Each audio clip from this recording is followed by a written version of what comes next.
Do you still know any of your elementary school friends? Here's a picture of my friend Raphael and me.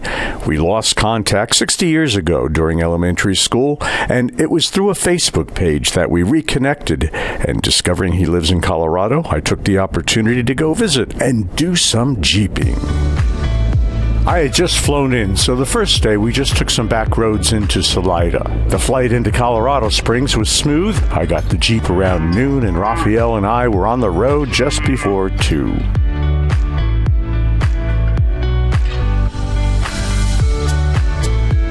Salida, Colorado will set us up for jeeping up a variety of mountain peaks. Tomorrow, we will tackle Mount Princeton, 10 miles southwest of Buena Vista.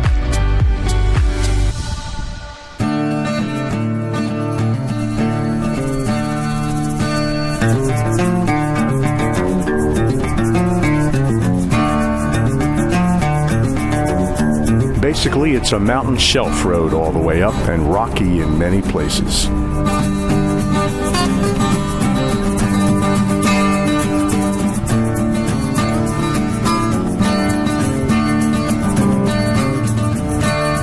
We took a break about halfway up and changed out some camera batteries. Beautiful day going up to Mount Princeton. Here's Raphael.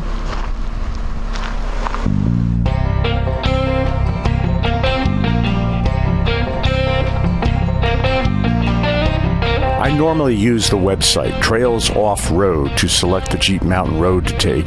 They have the conditions and generally what to expect given the vehicle you're driving. Most require four-wheel drive at some point with high clearance.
I'm gonna have to put the camera away because I need both hands to climb up here.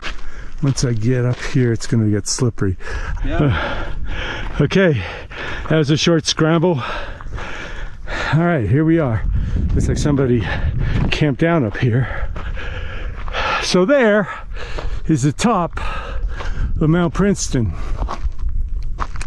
And you can hike up there, but I'm not sure you can do it from here. Those hikers that we passed, I had them on video. That's where the trail is. That's only about a quarter mile back, although there is a trail here, it looks like. See? Motorcycle guy came up, fell over on that those rocks going up. He took it too far to the left, went up too high at an angle, and boom, came falling down. It's okay. His bike didn't want to start, and he finally got it started. All right. Nice. What's that? That's 285 right there. Okay. And then that big valley that you see over there? Yeah. That's South Park. Okay. Yeah. And so that's Buena Vista right there. Okay. And there's the road that we came up over here.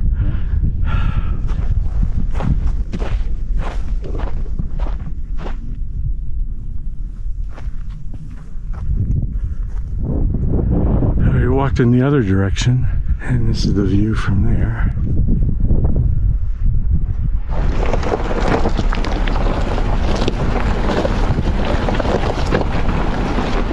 We stopped because there's a beaver dam here. There's one on the other side too, which I'll show you in a second. There's fish in it, yeah? And you can see the other one over here. And somewhere up ahead is Billings Lake, but we're not even halfway there, I don't think.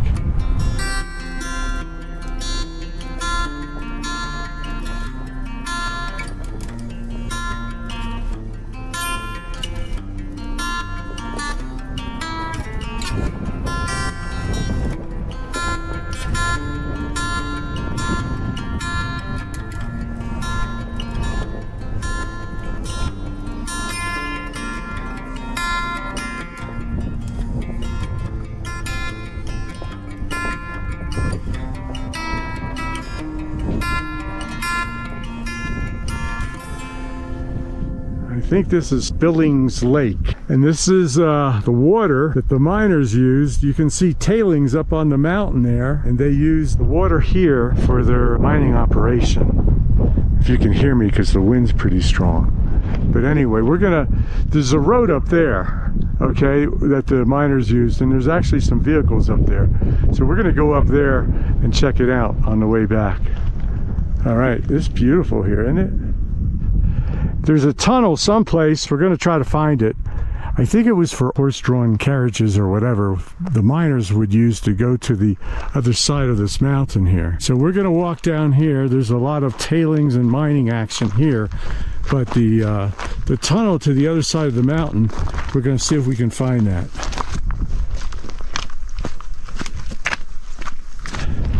We found the tunnel. Here it is right here.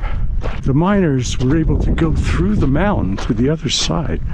I wonder if you can still get to the other side. Yeah. Oh, it's pretty wet. Hear the echo? Cool. The miners used it to get the ore, I guess, over to process it. There's a lake on this side, Billings Lake, so they could have used that. Looks like there's a couple of remaining structures falling down. All right, I'm going to bump this up to 3,200 and see if we can see any better. Not going in there, it's all wet. So there was some structure here besides the tunnel right here, and I think there was some other structures somewhere else, but they have all collapsed. Well, let's go over there and see what that is. Okay, Glide, where are you when I need you? Tell me what this is. This must have been the stamping mill or whatever you call it. Here's the pipe maybe that brought the water up from down below, and then there was maybe a second floor here. That might have been the water container of some sort.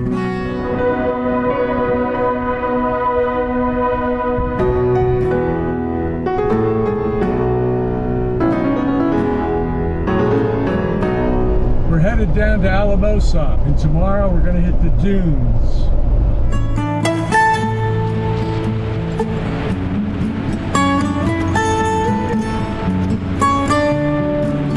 On the road into the dunes is another neat landmark called Zapata Falls, so we stopped there first to check it out. To get up to the waterfall, we got to wade up the creek here, the river, and it's freezing! Whoa! Is that cold or what? Pretty chilly. Yeah. Oh, here it is. There she is. Oh, wow. Look at her over there.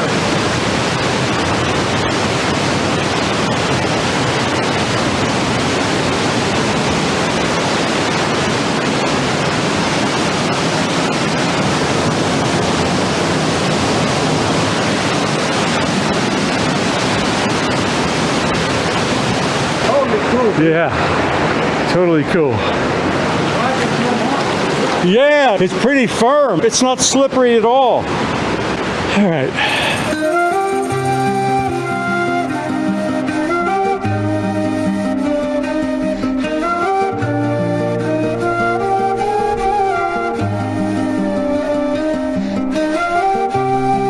Here we are at the Great Sand Dunes National Park in southeastern Colorado. We're going to be going that way. Well, we were going to go that way, but we're going to go on some other cool roads this afternoon because the road that I just mentioned has deep, deep sand, and even four-wheel drive gets stuck in it. So we're going to not even attempt it and go the safe route. Oh, there, see somebody going down the sand dunes right there? You can see the people at the top. They're near the top. It's a long ways. Now, in I think 2010 or thereabouts, Will was out here about halfway up, I think, and then he was tumbling down a sand hill. Yeah, it's pretty cool.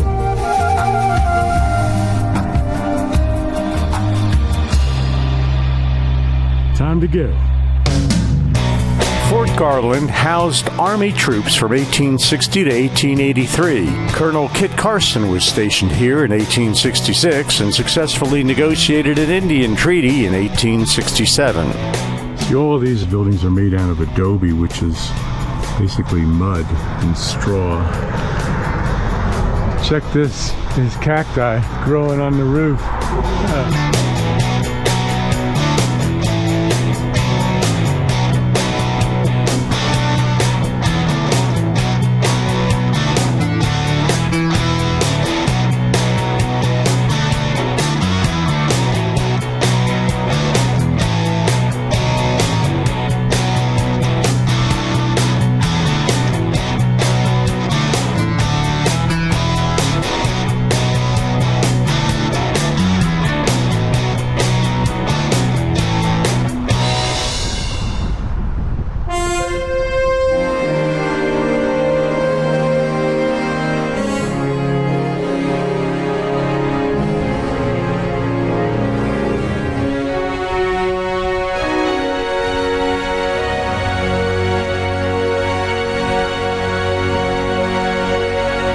this is a castle, Bishop's Castle, and I'm not quite sure much about it, but it doesn't look too structurally sound, and that's what I've been told.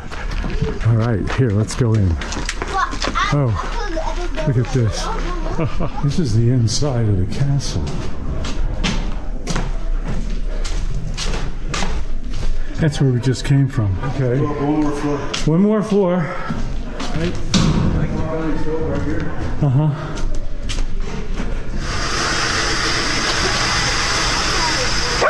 Dragon. And you can actually go way up there. I don't think I'm going to go much higher. I don't know. Hey, hang on. You don't need to run. I think I'll go back in. Structurally sound. They call that the quick way down. The quick way down. This is the quick way down right here. Okay. There's a guy cutting some wood the old-fashioned way. Yeah, you can go up there if you want. You can go up to the very top, actually. I see somebody up there. The very, very top. There's somebody's head sticking out. Apparently, according to civil engineer, he says that there's no key rock there where everything gets supported by. So what he's done is he's just put in a steel curved beam, and then where it's loose at all, he just kind of puts some cement around it. Doesn't look like it's a professionally done job. But it's quite a place here. Kind of strange, to say the least. He's doing the same thing with these archways. He's just kind of put the rocks together. I guess it could come down any time, so I'm going to leave. Here we are at Pueblo State Park, and we're kayaking. And where we put in is across the way. There are geodes here on the wall. If you can see them on this wall in the dark area from left to right, you've got three that really are outstanding, and the third one on the right is almost a complete globe. And also, yeah, what did you want to say? No, I was going to say, in one that's actually cracked open where you can see the core of the geode. Okay. Right there. All right, and then they rate these hiking trails. Apparently, there's trails all throughout this park and in the canyon walls and trails and stuff, and they rate the trail according to like ski slopes. For instance, Hooters Canyon is a black diamond.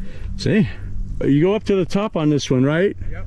And when you get to the top, you can see maybe what, 50 miles? Oh, at least. Yeah. At least 50 miles. So, but you know what? I'm not doing that. All right, so we're checking out another trail just a little bit up the main trail. And this one is a blue conduit, is a blue trail. This is the start. And we're on our way back down to the kayaks. So there's lots of people that do these runs up to the top, and they do it several times. In fact, you're looking at one of them. It's about, it's at least 88. It could be 90. It's hot. Well, we just did a whole segment of archery. I got an archery lesson. Raphael's an archery instructor, so I shot about, I don't know, 20 arrows, and I got about 3 bullseyes. Cool. All right, we're heading back. It's like 92 degrees. Ooh, where's the water? These are trains that were to be developed for a high-speed rail system, but was shut down. But here's the prototype of it.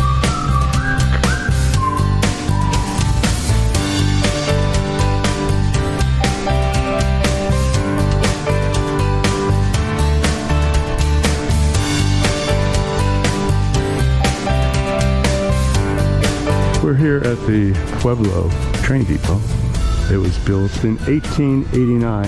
It had a flood in 1921. And that was the high water mark on June 3rd, 1921, of the Pueblo flood. Where's the water? Other side of that levee. Yeah, other side of the levee is the water. The river. The river. These are all the old cars at the museum.